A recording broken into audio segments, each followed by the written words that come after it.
Yes, Ekta, I'm starting with. Okay. Okay. Hello. Okay. Yeah. All right.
Ekta, let them in the next 2 minutes. Sure.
Ekta, letting them in now. Huh?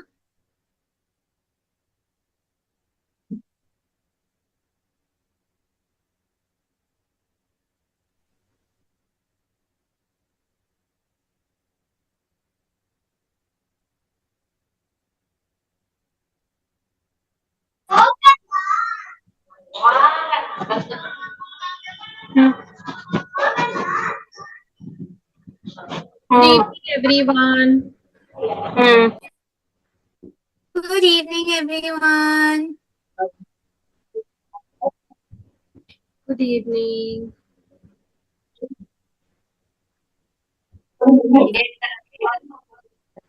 Hello, ma'am. Good evening. How is everyone today? Good evening, Abhishek sir. Excited for this session. We're excited too. Good evening. We are waiting for more participants to join.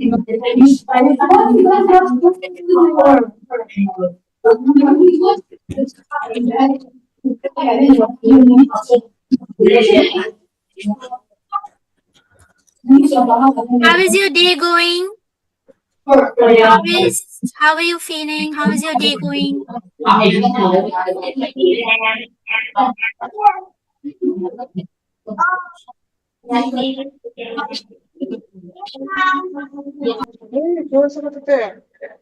Hmm.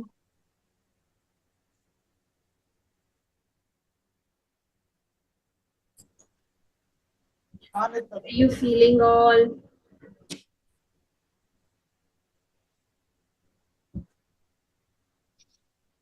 Good evening, everyone. Oh, we have an emoji challenge today. Everyone has to select the emoji that they feel or they're feeling. Hope they'll be able to find them out. Let me also give an answer.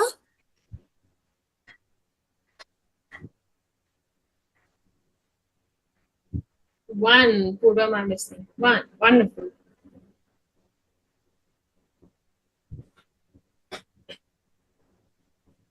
Even if you're tired, that's fine. Little grumpy, it's okay to feel sometimes. It's completely okay. It's a Friday. You had a long day probably at school. 5, 2, feeling a little low today. No worries, sometimes we feel low. Okay. Everyone is joining. All right. So yesterday, I think we spoke a lot about the challenges that, students go through, students face. We spoke about what is SEEL, what are the 9 domains of SEEL. We also touched a little upon academic, interpersonal, behavioral challenges. Today, we're going to talk about how we can use certain classroom strategies, SEEL classroom strategies, to ensure that we have an emotionally safe classroom environment. Okay? And we'll get started right now. I'm going to share my screen. Okay. Hi, Bharti ma'am. Hi. Hi.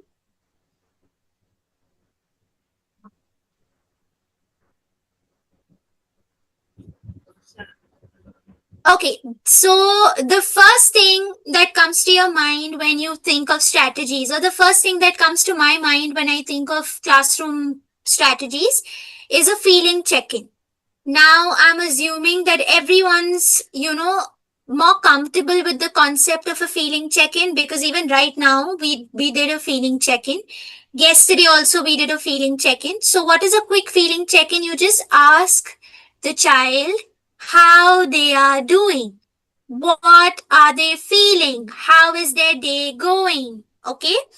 And it can be as simple as a meditation scanning activity. So we'll just read this out for you. There's a feeling check-in activity given here. Take a deep breath and close your eyes. Ask yourself, what am I feeling right now?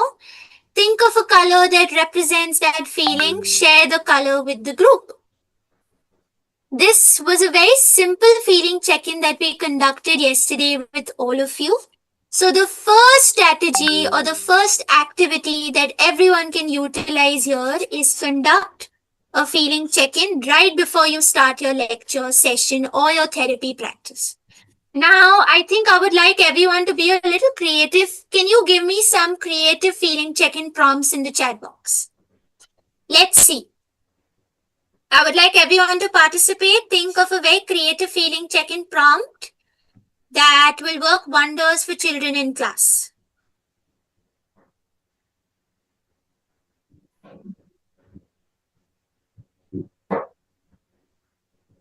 Okay.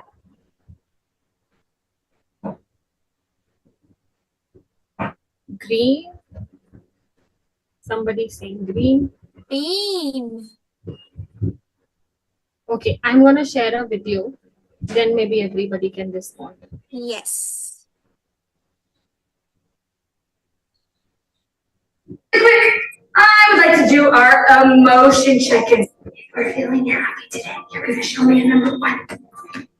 Maybe feeling a little bit sad today. You'll show me a number 2. You don't have to show me yet, okay? Hold on. You're feeling calm. Remember, calm is just content. No, that's a big word. Just feeling good. Thumbs up. And if you're feeling mad, you're going to give me a thumbs down. Right now, I just want you to close your eyes. Take a deep breath in your nose. Out your mouth. Think about how you feel today. Maybe show me a thinking face for a second while you're thinking about how you feel. Ooh, I see some good thinking faces. I'm gonna count to 3, and then you're gonna show me, okay? 1, 2, 3. I feel Happy because I get to see all of your cute faces today and because I missed you so much. So I'm going to call in 3 brave friends who will also share, okay? She feels happy today because her mom loves her. Being brave and sharing with us. I feel sad because I miss my mom. Remember we talked about that yesterday? Sometimes I do too. Sometimes we're sad because we miss our moms or our dads. But what do I always tell you guys? At the end of the day, guess what happens? So it's okay to miss them and it's okay to feel a little bit sad about that. Because your mom loves you too. I do love you too. So this was a great feeling check-in, done by a counselor or a teacher. She starts the session by just asking students to show her a thumbs up or a thumbs down based on how they feel. And this is a great way to start any session. We have a quiz question for all of you. Before I move on to that, I have a response in the chat box. Avriti ma'am has given a prompt. Close your eyes and imagine a place you are at, prompting a few clues, then followed by a feeling check-in. Okay. Wonderful, ma'am. Now I want all of you to read the question. What's wrong with you today? Is an example of a bad feeling check-in question in the classroom. Now, for a question on feeling check-in, what are some effective ways for teachers to conduct feeling check-ins with their students in the classroom? Can you think of a few ways? How can you ask this question? Yes. First of all, what's wrong with you? Instead of this, we can say that I hope you are feeling fine. Choosing the right words so that the child feels comfortable in sharing things. And long back, now I'm teaching 7th and 8th. Earlier, I used to teach 4th, 5th, and 6th, like 7-8 years ago. So we used to have feelings thermometer. I'm not sure whether you are able to see my screen or not. But we used to paste this in our classroom. And once every, not every day because it is not possible with the syllabus constraint and all. So Friday was our fun day or a day where we used to share and express everything. So we used to have a feelings thermometer where children were told to touch that particular emotion they are feeling, and then they were, able to share why they are happy, why they are sad. So their answers are very, silly sometimes, but at least they start communicating with the teacher. Like, ma'am, I am sad because the AC is not working. I'm sad because I don't have good food today. So, but at least they develop communication skills, and at least they come up with things which might have been bothering them. Yes. True. That is so true. And thermometers are a great way to conduct feeling check-ins. There's circle time where you ask everyone to sit in a circle and share what they're feeling. Ma'am, in our school, we do it like in the corridors or just near the classrooms. We have a chart in which when the child will enter the classroom, it will have a sign like heart or high five. Okay, so once they enter, they will choose the sign they want to do with the teacher. So the teacher enters and it also expresses their moods on that particular day. Someday the child would want a hug. Someday the child would want a high five. And someday a child would ask something different. So it's just, I think the positive affirmation is very essential on any day, the children, the adults, or the colleagues. For everybody, a positive environment, positive affirmation, a smile, or good morning, wishing, everything, it makes the day more happier. True. Ma'am, we also have at NGN learning classes also we use a big greeting chart. It has the similar thing. Sometimes they want to shake your hand, sometimes they want to hug you, sometimes they dance, sometimes they just want to give a fist bump. And it actually works because it starts the class in a very good note, and you give children that autonomy to decide how you want to greet. So at the beginning of the class itself, they are taking some decisions, and it makes them feel very confident also. And ma'am, please put the screenshot of that thermometer you were talking about. Maybe it will help other. Ma'am, I will share in the WhatsApp group. WhatsApp, you can share. It will help others as well. Okay. Yes, wonderful. We have greetings, we have thermometers, there is circle time, right? So many different ways to conduct feeling check-in. We also have an emotion wheel, if you guys have seen. The emotion wheel has a lot of emotions written for kids who don't have that vocabulary. You know, a lot of times you will see that a grade 1 student or a grade 2 student will always come and tell you that I'm feeling sad, even if they're feeling anxious or they're feeling worried or they're scared, right? Everything falls in the umbrella of either sad or happy. Is that right? Yes. Why? Because their vocabulary is still building. They don't know the right terminologies, the right terms for emotions. Right? So when you use the emotion wheel, the chart, it gives them the words to express themselves. Yes. So I think we already spoke about a mood meter. A mood meter really gives them the words, the emotions, it adds on, it allows them to express and builds on their vocabulary. Then we have ethical learning activities, ethical decision making frameworks such as 4-way test, using this in a real life situation. A lot of times, you know, if you want your students to make the right choice, it's important for them to understand the concept of a consequence or an outcome. Right? How can you do that? Now, this is a very simple 4-block activity that we follow. You ask the student to reflect and think. Is it the truth? Something that they're going to come and tell you about someone? Are they trying to tattle behind their friend's back? Are they lying about something they did? So the first important ethical question is to ask, is it the truth? The second one, is it fair to all concerned? Is it fair to your friends? Is it fair to all the teachers? Is it fair to you? The third, will it build goodwill and better friendship? Whatever that you're going to talk about or whatever that you're going to convey, is it going to build healthy friendships or is it going to end friendships?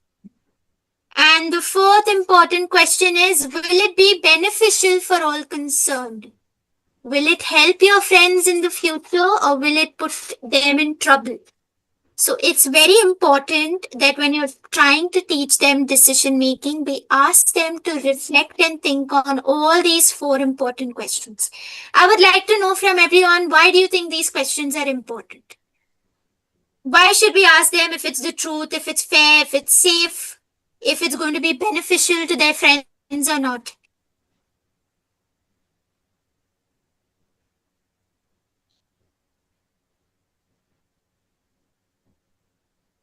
Anyone?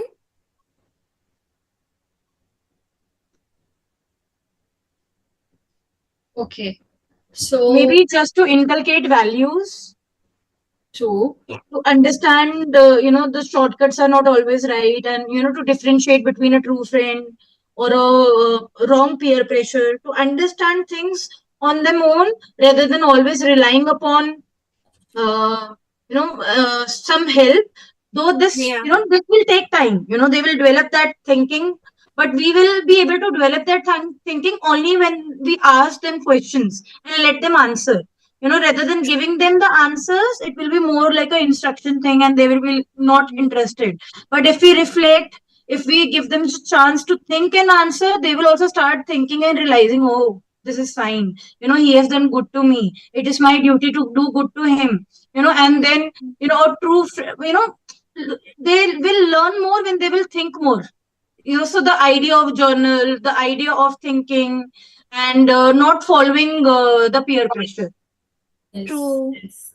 Just thinking, the idea of thinking, the idea of reflecting, Reflection. introspecting. Yes, very important. To understand how, yes. जो बच्चा रोमांची करे मेरे पास लाओ छोड़ो. Okay. All right. So Dr. Anshu has written to teach them to take others' perspectives into consideration. Yes. To understand perspective taking and also to inculcate empathy. Right? It's very important for them to critically think, rationalize their decisions, and then come to a solution. Yes. So Zaheda, I have another question, and before that, I would like to tell everybody one thing. that children, until they become 18 and 19, their prefrontal lobe is still developing, which is Yes. responsible for decision making and critical thinking. Correct. So it becomes very important for us as teachers, counselors, and even parents to stimulate their critical thinking skills, asking them reflective questions. What do you think? What are the consequences? What do you think? What will happen if this we will do this way? Yes. What do you think? How others will feel? And Hmm. this is the way you can help them to reflect, think, and then build that habit of thinking and taking a pause before taking any actions. Because children, why do children get into risk-taking behavior? Because their prefrontal lobe is not matured enough. True. And that is why, we need to teach them ethical decision-making skills. And with Very that, important. Also, the concept of consequence needs to be taught right from the beginning so that they can pause, they can understand the repercussions of their choices. Right? yeah. I have a question in the chat box. Why it is important to teach children how to make ethical decisions in school?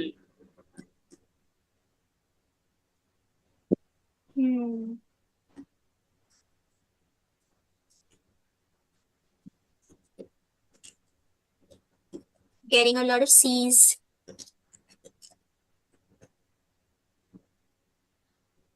Yes. To develop their ability to think critically, act responsibly, and make fair choices. Yes. Let's see if we get more responses. Okay. I think yes, C is the right answer. Another one. We have one more question. What is the main role of the prefrontal lobe in the brain?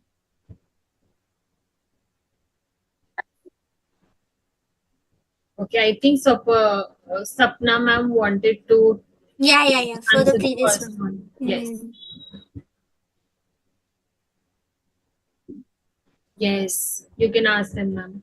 Correct. B.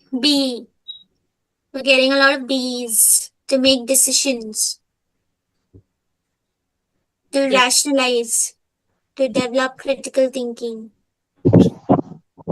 Stimulated, ask reflective questions, probing questions. A lot of you make sure that you're stimulating that creative mind. They're thinking out of the box, and just giving them a lot of ideas and making them just know the knowledge would not work best for them.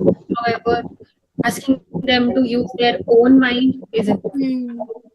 I think Tejal ma'am has given a very great suggestion that if there are story sessions or story time, pause in the middle of the story and ask probing questions.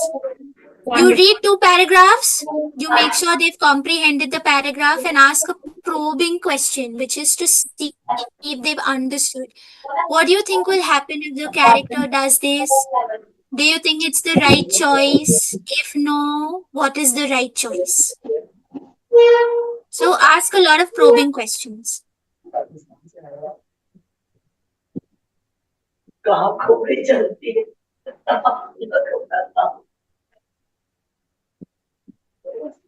Now we have something called as logical learning activities. What exactly is logical learning activities? Now, if you want to foster a sense of creativity, curiosity, rational thinking, problem solving, so you can give them a lot of challenges that will involve designing something, solving real world problems. You can give them a scenario. You can tell them that this particular place has a lot of unemployment issues, or you can talk about this particular place has a lot of plastic pollution. This beach has a lot of plastic pollution. Can you sit together as a team and come up with solutions? What can you do as a student? So what will happen here? They're using their problem solving skills. They're using their logical thinking skills to construct, test, and give you solutions to real world problems. Right? Apart from this, you can do a lot of, pattern related activities. You can do, simple memory challenges, memory games. to foster the attention span, to foster their focus, to foster their critical thinking, logical thinking also. Yes, brainstorming, so important. Give them a problem, ask them to sit together and brainstorm solutions. Or you can give them certain projects. Or if there's a school fest or a school event, you can ask them to brainstorm ideas for the event. Right? What is this particular group going to do? What is that particular group going to do? So a lot of brainstorming, logical thinking, teamwork happens, and it builds on their rational thinking as well. Yes.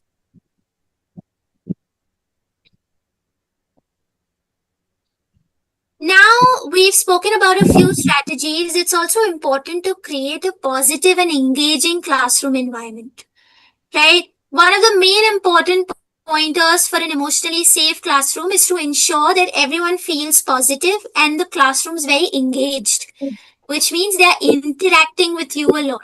They're opening up to you a lot. They're communicating about their challenges to you a lot, right? So what is a positive classroom climate? It's an atmosphere that promotes belonging. All students feel that they're a part of the group. They feel respected, and well-being for both students and teachers is met.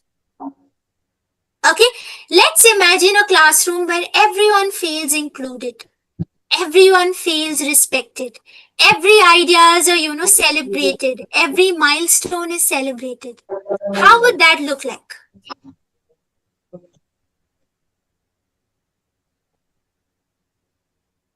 Yes. Am I audible? Yeah, you are audible. I think somebody was on unmute, but now they have muted themselves. Yes. So my question to you is, let's say a classroom where everyone feels belonged. They feel they have a sense of belonging. Everyone feels respected. Their ideas are celebrated. Their milestones are celebrated. How would that feel, or how would that classroom feel or look like? Blissful, happy space. Right? Yes. So a positive classroom environment will always have healthy relationship between the student and the teacher, mutual respect for everyone in the class, effective communication. There's communication, not passive aggressiveness or aggressiveness, or somebody is being toxic and giving you the silent treatment. No. There's effective communication. People are talking.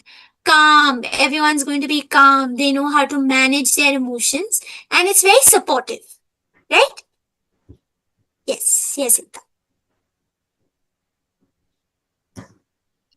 We've already touched upon a few elements. There has to be respect and inclusivity, emotional safety. The child should feel safe enough to come to you and open up, irrespective of the challenges, irrespective of their mistakes. Positive relationship between peers, between parent-child, teacher-child. Clear expectations, very, very important. Now, every time a child enters a classroom or if you have a lecture, it's important for us to set some norms. It's important for us to set some ground rules, set some expectations. Because when we set clear expectations, children have that predictability.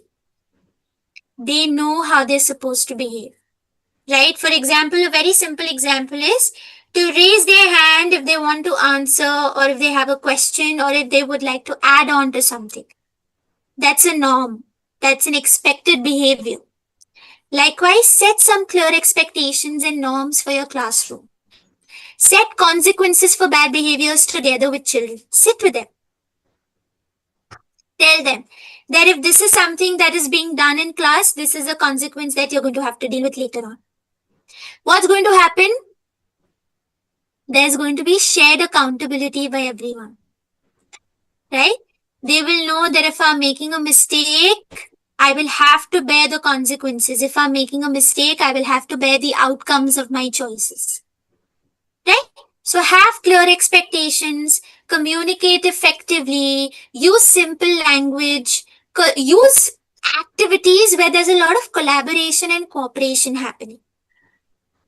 put them in groups. Even though our children may not like to be in groups, they like being, they want to be individual players. Put them in groups and make sure there's collaboration, there's teamwork, and give them a lot of positive reinforcement. Can anyone share what kind of positive reinforcements do you share with your children in class?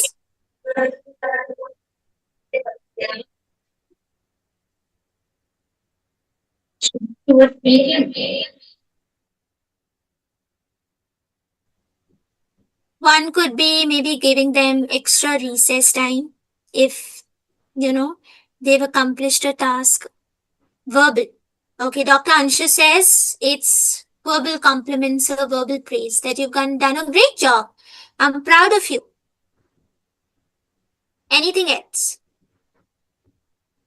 Yeah, for regarding verbal reinforcement, Zaheda, I was hearing from one of the psychologists, and she was talking about that, sometimes we use generic verbal reinforcement like nice, good job, you have done wonderful. However, letting the child talk about their work, like, I like your drawing, it looks beautiful. Yeah. Can you tell me a little more details about it?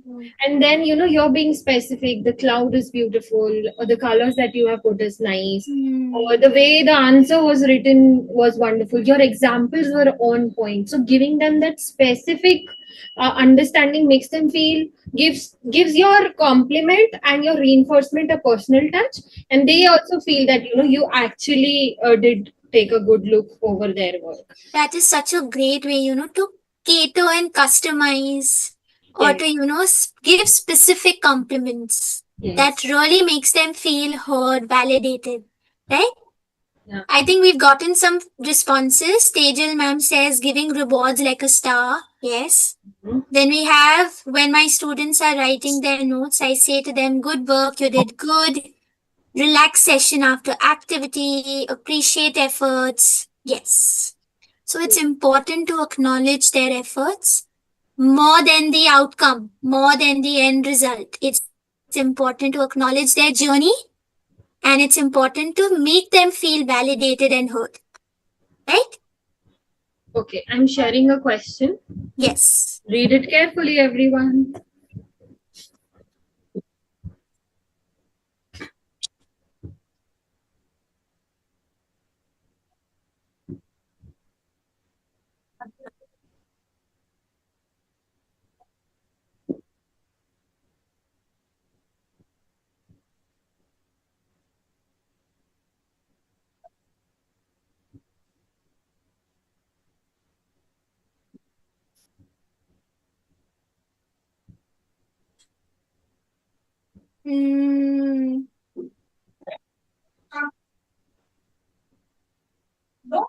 All. We got 2 B's in all. D.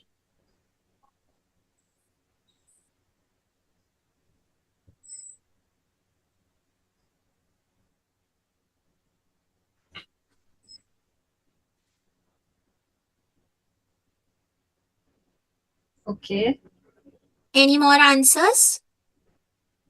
10 more seconds and then I'm going to talk about the right answer.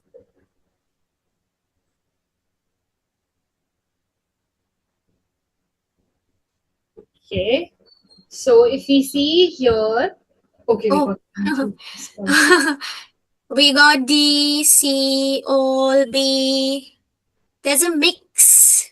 Yes, yes. So basically, emotionally safe classrooms comprise of everything. That was a trick question. Yes. So I mean, like, I think most of you have given, good, some of you have written all. So all. it comprises of everything. You need clear expectations.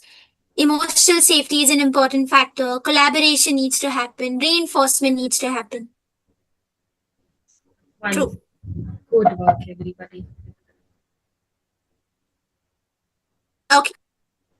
Now there are some more activities that everyone can utilize to promote a positive classroom environment. One is empower student voice and choice in learning. Give them give them that authority and that power to make choices. Allow students to communicate. If they want to talk about a certain chapter that you're teaching, give them that voice to talk about some research that they've done, to talk about some information that they know. Right? Allow them, give them that choice in learning, empower their voice. Teach conflict resolution skills. Extremely, extremely important. Now, when we talk about conflict resolution skills, we're not talking about, people are punching and they're fighting and kicking. That also happens. But a lot of times, people don't communicate to each other properly, and that results in a conflict.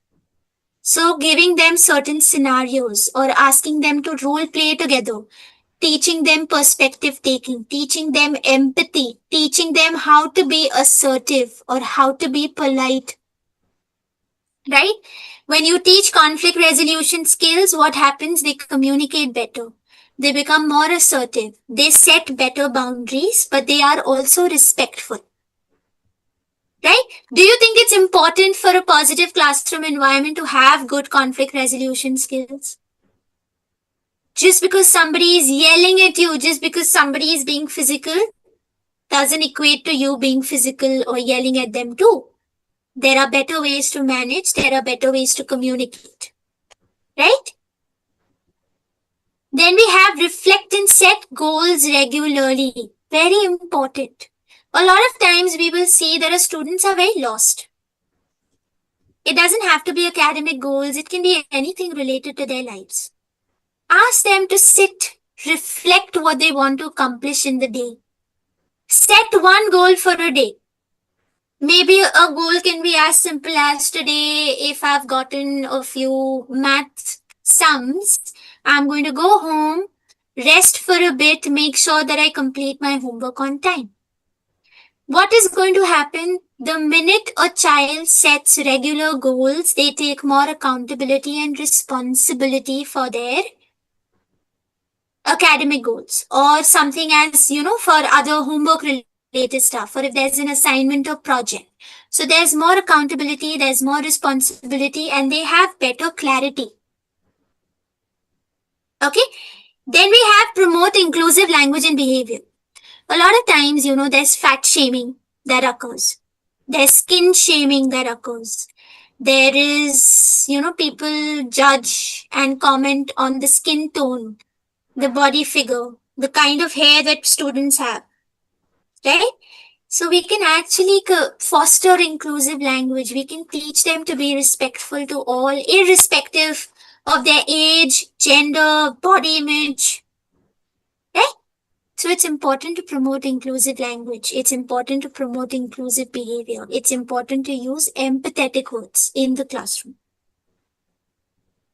Then we have introduce mindfulness and relaxation exercises. I will give you one mindfulness technique. Okay, I have an answer. I have something in the chat box. By doing role play or teamwork, like group posters, making activities, they can understand, take their turns, respect to others' perspective, and solve small conflicts. Yes. Do a lot of role play, do a lot of teamwork, do a lot of art and craft related activity. Ask them to design, ask them to model. This will really help. Mindfulness, very important. Our students are usually very lost physically. They might be present in front of you. Mentally, they are daydreaming. Mentally, they dissociate themselves. Very simple. You can just do a quick scanning. You can ask them to, use the 5 senses activity. 5 things you can see, 4 things you can hear, 3 things you can touch, 2 things you can smell, 1 thing you can taste. So what will happen here? You're bringing them back. There's a lot of grounding that happens and everyone feels more calm in the classroom. Any mindfulness activity that you guys like to do in your sessions? Something that, we can also learn from each other. And please give your ideas, because Yes. we also keep writing books for children, and we have been incorporating all the teachers and their ideas in the books. Sometimes we get good creative topics as well. Me too. There's one more mindful activity that I like to do a lot. It's called mindful eating. Which, yes, so there's mindful breathing, there's mindfully drinking water. Wonderful. I don't think we drink water mindfully. No, not at all. We gulp it like anything. We gulp it down our throats like anything. It's just a necessity. Your body needs to be hydrated. So let's take a gulp. Mindful doodling. Wow. Likewise, there's mindfully eating. Do we eat mindfully? Most of the time you're trying to reach a deadline, or you have so much paper checking work, or you have to like plan out your sessions. We don't take the time to savor our food, to actually enjoy the process. So mindfully eating allows you to do that. Okay. Then we have model positive behavior and communication. They model a lot of things. They look at you. For a lot of students, teachers are their role models. So they will definitely try and imitate the way you speak or imitate the way you behave. So try and model a lot of positive behavior. Set boundaries, communicate clearly, use a lot of positive words in the classroom, encourage everyone, give regular feedback, have check-in sessions with students so that they can also model that into their communication. Yes, Ekta. Yeah. So I have another question. Should I ask? Yes. Wait. Let me ask.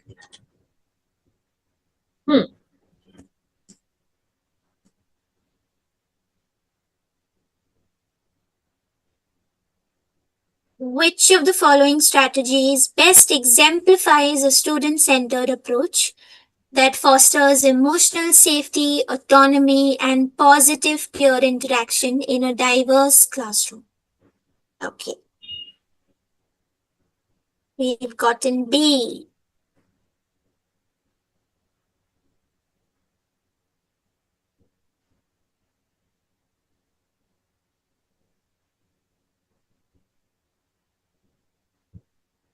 B. We're getting a lot of B's.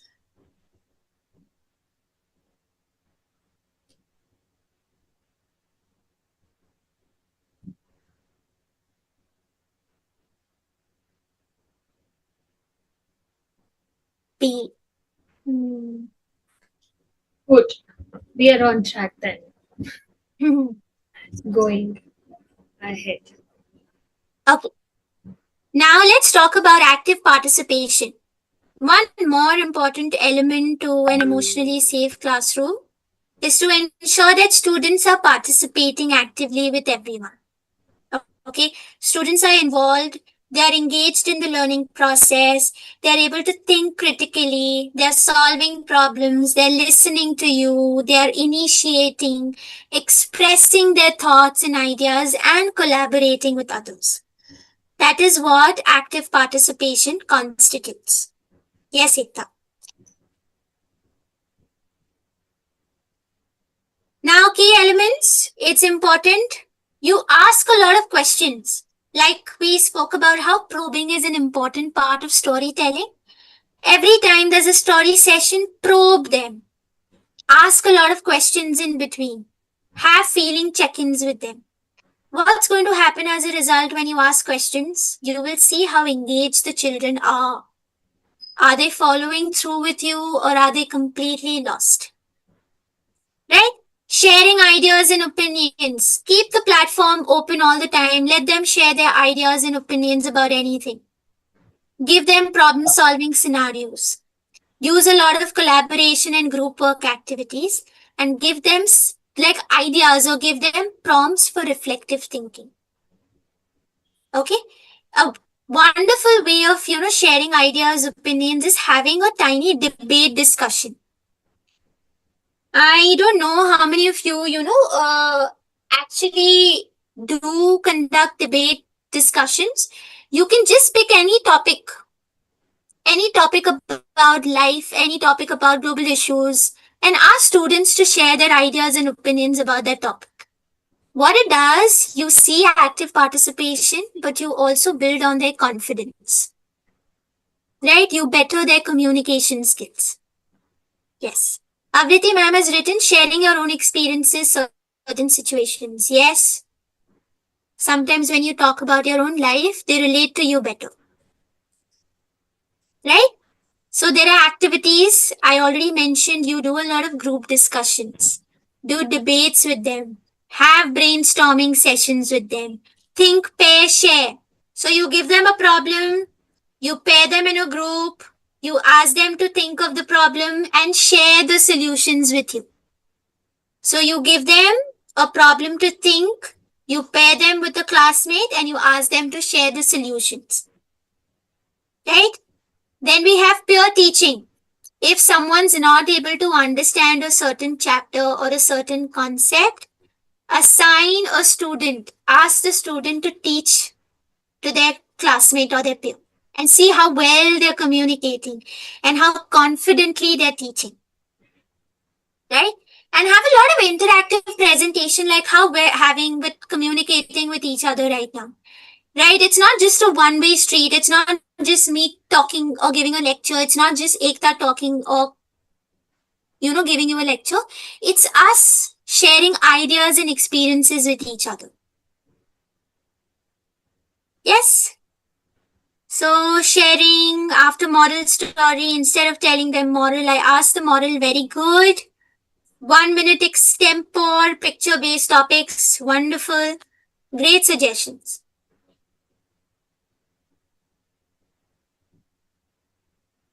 Now we have something called as movement breaks. How many of you agree movement breaks are important in the middle of a session? Raise your hand.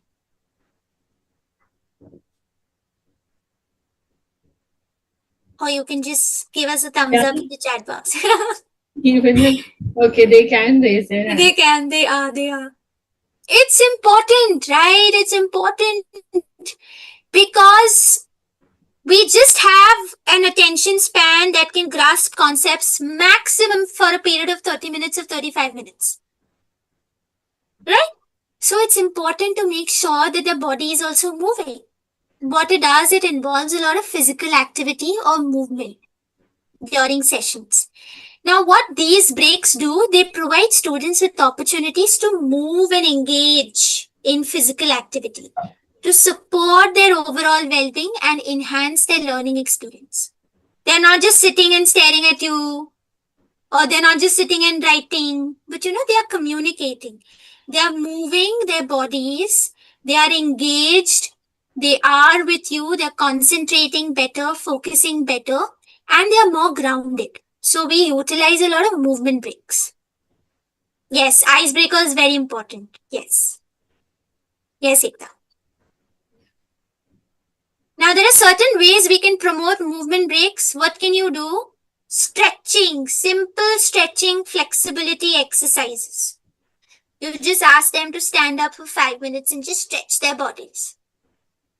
What do you think is going to happen? They're definitely going to have fun and they're going to laugh.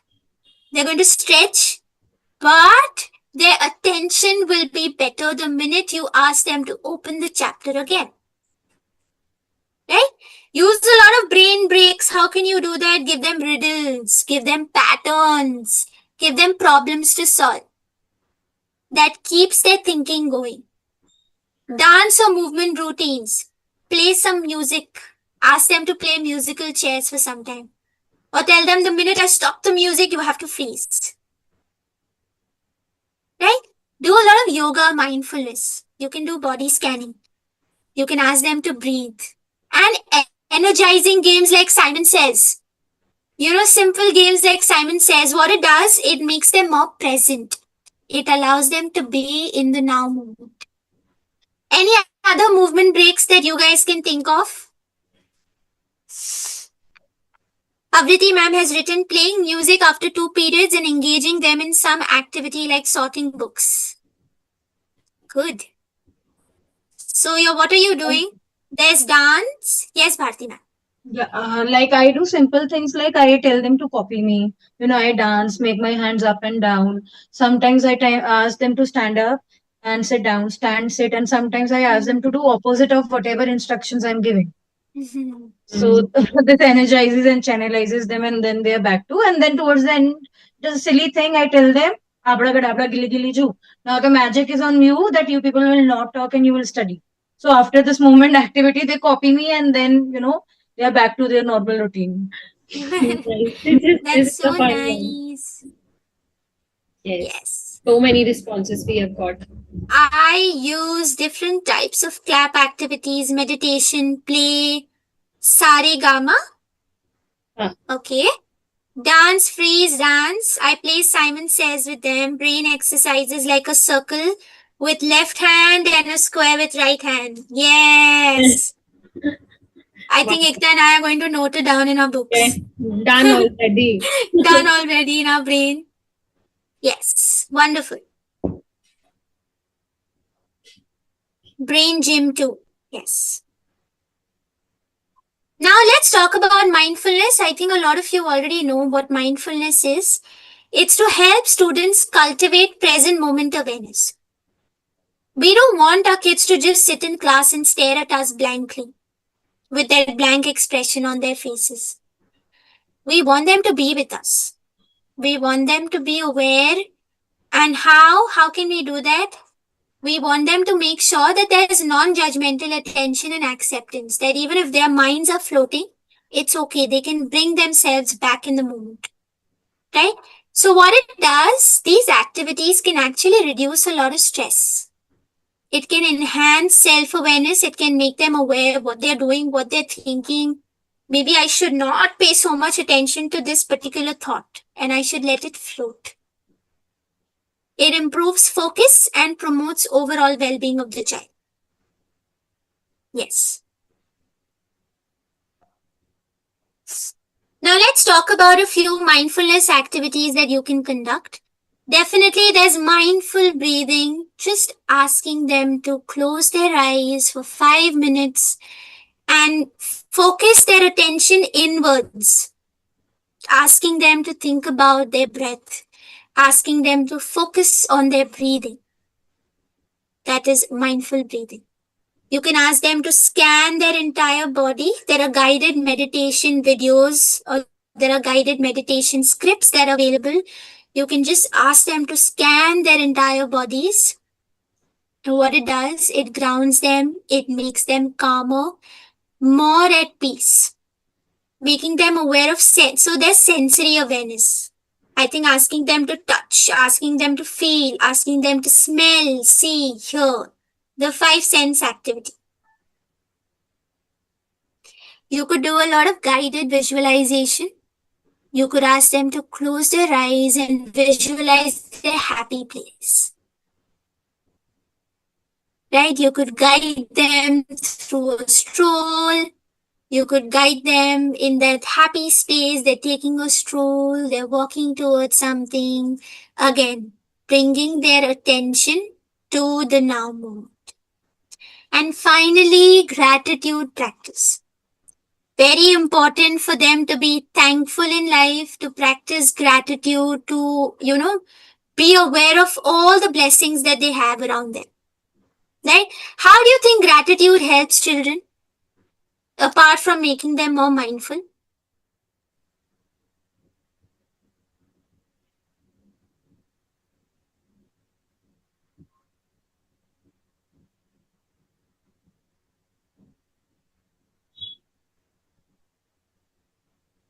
Anyone? How do you think it helps them? How do you think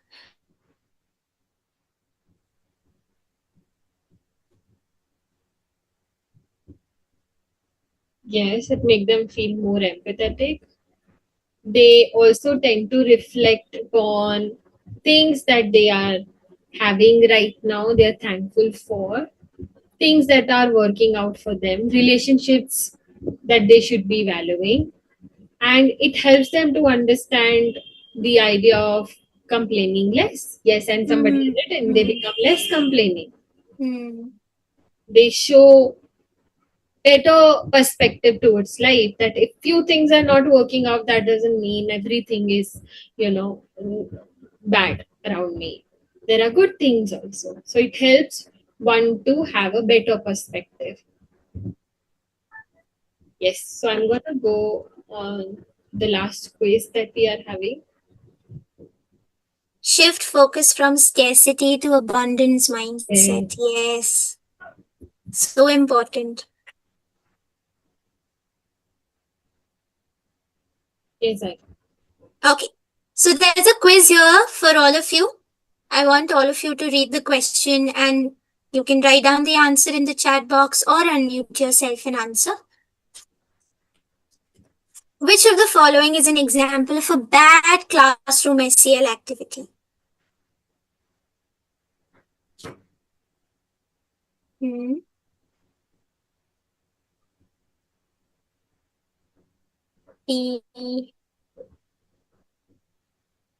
Getting a lot of B's.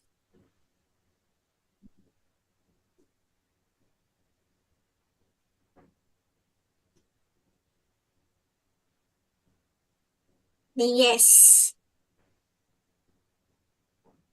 Okay. Yes. The answer is correct. When you ignore their needs and solely focus on academic content, they will not feel validated or heard. They will feel abandoned in a way. Right? Yes. Yeah. So I'm going to take 5 minutes of yours talking about NGL Learning's platform. And we are India's first preventive mental health care platform for children and teens. We are the only one who are providing 360-degree solutions to schools, where we work with teachers. That is our priority, to make sure that our teachers are empowered when it comes to classroom SEL implementation. We provide counseling services to children.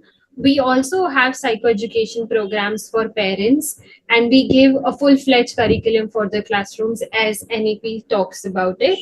And if there are schools, or if you are a school, or if you want to recommend a program to your school, you can definitely let us know. And we are aligned with National Education Policy 2020, as it talks about 3 major areas. Number 1, social emotional learning should be a full-fledged curriculum. And whenever we talk about a curriculum, we know it is scientific, research-based, evidence-based, and it is developmentally appropriate. Keeping those things in mind, we have developed our own course books and workbooks, and that are based on child psychology principles. We have implemented it with approximately 13,000 students, and right now we are having approximately 10 to 15 schools in India. Some of them are remote schools. We are doing some online work with them as well. Our counselors visit these schools personally for all the implementations and teachers training. And as I've said, that we have course books and workbooks. You can see the cover pages. These are very interactive ones. Teachers training, counseling programs are our priority. We work in person. We never leave the school alone. Whenever we are there, and we make sure the results are there. And that is why we have a huge team. We have integrated a proper infrastructure when it comes to mental health, including assessments. We have strength-based assessment that we provide to school for children. It is a pre and post assessment based on 9 domains of social emotional learning we discussed yesterday. And and at the same time, we provide on-site mental health counseling services. And other things I'll be skipping because we have discussed a few areas, and if you're interested, you can definitely let us know and we will reach out to you. And if you have any questions about today's presentation, or if you have any doubts, we are open for a Q&A session now. Anyone? I thoroughly enjoyed all the quizzes. I got good answers. I got good examples and strategies. Like I have a list. I think we've noted a lot of activities. I have copy pasted already. Okay. Hi, can I say? Yes, ma'am. Yes. I really love the session. Looking forward to learn more from both of you. and even buy books for myself, because I would love to really, read and then implement those things in the classes. It was really enriching experience, though I get very tired of this after the school, but the session was so good that, now I'm not tired. Thank you so much. Prabhuji. That Which is such subject, an amazing compliment. Thank you, ma'am. which subject do you teach, ma'am?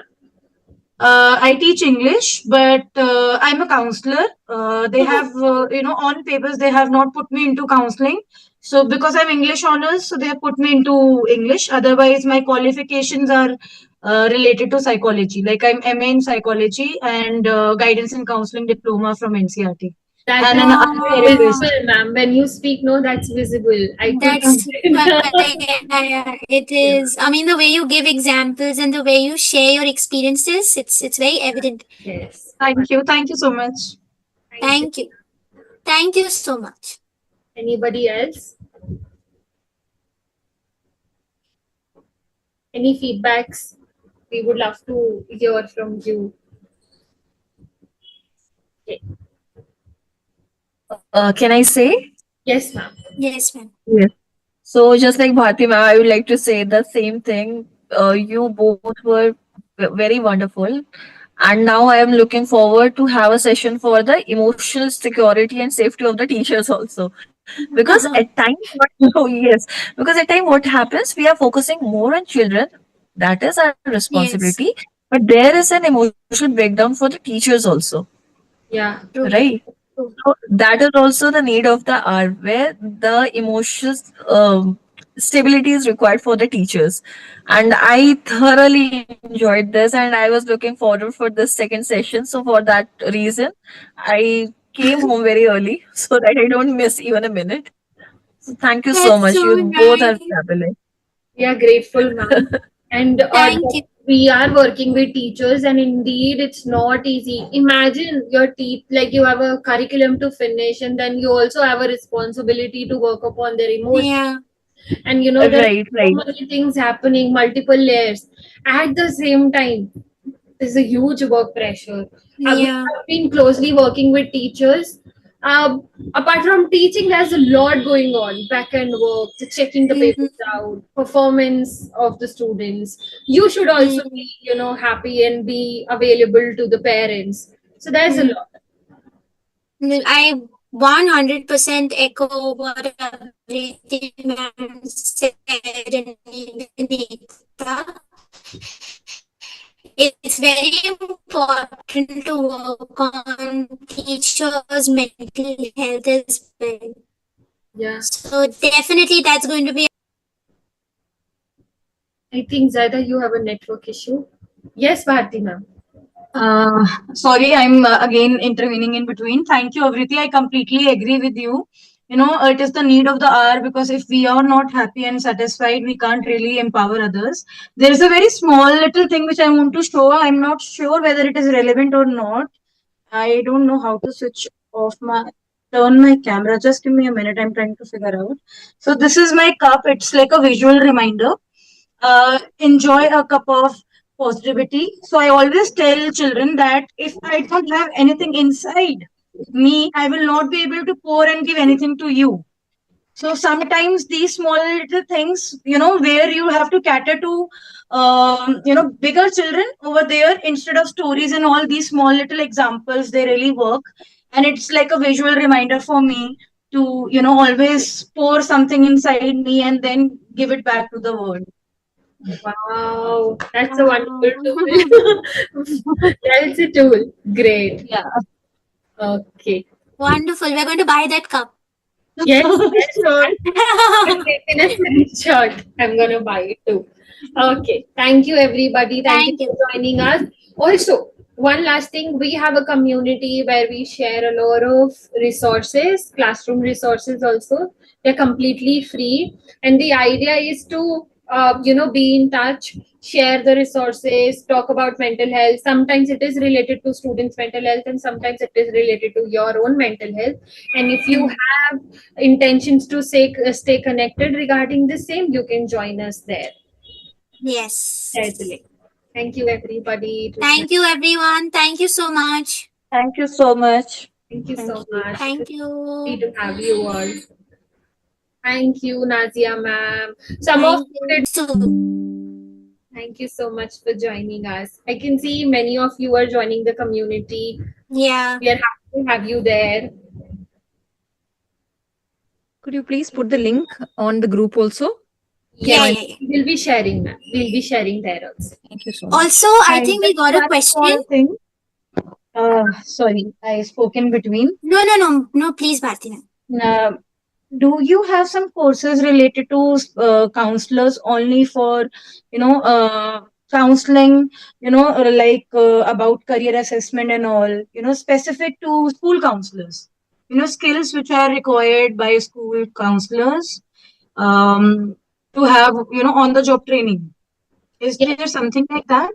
Ma'am, you looking specifically for career domain, or it's also related to? General, anything and everything which comes under the roles and responsibilities.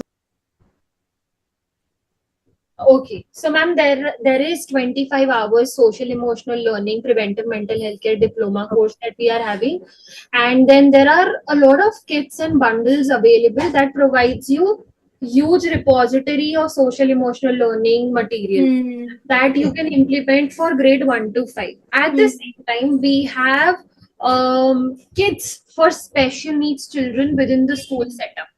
So, like for example, children with autism, ADHD. So there are multiple things. I will ask my team to post that in the group also, so that everybody can take a look.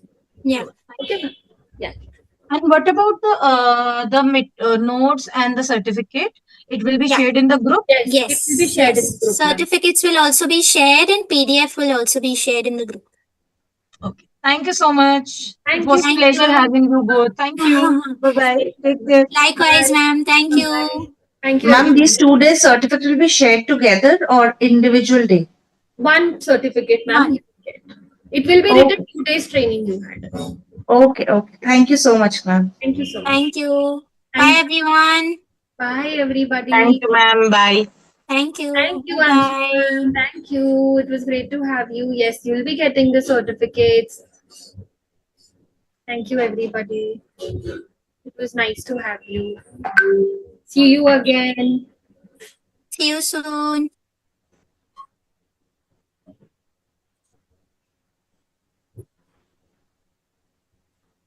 Thank you, everyone.